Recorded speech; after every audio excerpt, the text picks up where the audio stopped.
नमस्कार दोस्तों, agro forestry के बारे में हमेशा जिक्र किया जाता है। इसका मतलब ये होता है कि हमारे खेतों में जब हम खेती कर रहे हैं तो उसी समय कुछ पौधों को आप इस प्रकार से लगाते हो कि इन पौधों के द्वारा किसान को फायदा भी हो सके और ये हमारे पर्यावरण के लिए भी सहायक हो। जैसे आप यहाँ पर देख सकते हो, अगर हम खेत की बाउंड्रीज के ऊपर इन पौधों को लगाते हैं तो इससे ये फायदा होता है कि ये हमारे लिए विंड ब्रेक्स और शेल्टर बेल्ट्स का काम करते हैं। यानी कि जो हवाएं आती हैं स्पीड के साथ, उनका इम्पैक्ट हमारे खेतों के ऊपर, जो फसलें हैं उनके ऊपर कम कर देते हैं। लेकिन जैसे यहाँ पर पौधे कम हैं तो उतना इम्पैक्ट नहीं पड़ेगा, लेकिन अगर ये पौधे ज्यादा जैसे ग्रो कर दें तो उसके बाद इनका इम्पैक्ट काफी हद तक ये फसल के ऊपर कम कर देते हैं।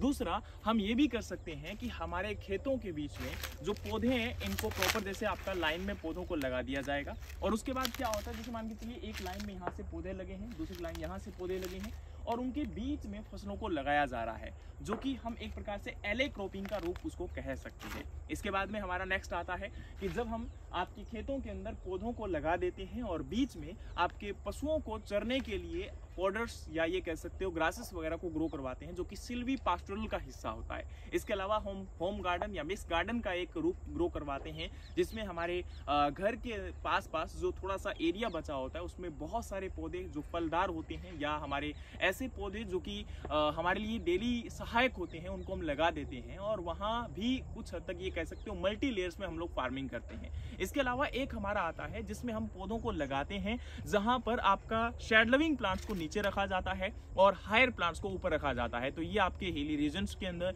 या फिर जहां पर अच्छे खासे ट्रीज को ग्रो करवाया जाता है या फिर प्लांटेशन को ग्रो करवाया जाता है, उन एरिया में इन प्रकार की प्रैक्टिसेस को फॉलो किया जाता है। तो ये हमारे सारे एग्रो फॉरेस्ट्री के पार्ट हैं। इससे हमारे किसान को भी फायदा होता है और पर्यावरण को भी काफी हद तक इससे फायदा पहुंचता है। अभी तो जैसे आपका दिवाली निकला है तो दिवाली के बाद आपको पता है प्रदूषण कितना बुरा हालात है। इसके अलावा अगर हम बात करें तो अभी पराली रेजिड्यू बर्निंग के ऊपर भी बार बार ज्ञान दिया जाता है, तो कहीं ना कहीं उसमें ये भी एक अच्छा खासा इंपैक्ट कर सकता है। अगर हम एग्रो फॉरेस्ट्री को ऐड करते हैं तो उससे हमारे जो क्षेत्रफल है, जो आपका फॉरेस्ट एरिया है, वो बढ़ेगा ही बढ़ेगा और साथ में ये भी फायदा होगा कि हमारे पर्यावरण को फायदा होने के साथ साथ किसान को भी फायदा हो सकता है। ये जो पौधे हैं इनको हम फ्रूट्स के रूप में भी ग्रो करवा सकते हैं या फिर इनको एज ए वुडन जो है इनको मार्केट के अंदर बेचकर भी किसान की एक अर्निंग हो सकती है। लेकिन ये थोड़ा सा टाइम कंज्यूमिंग है, किसान के लिए अडॉप्ट करना थोड़ा सा मुश्किल है, लेकिन मुझे लगता है एक्सटेंशन सिस्टम्स के द्वारा किसानों को अगर समझाया जाए इनके फायदों के बारे में तो काफी हद तक फायदा हो सकता है। बाकी आपका क्या मानना है इसके बारे में, राय जरूर दीजिएगा कमेंट बॉक्स में।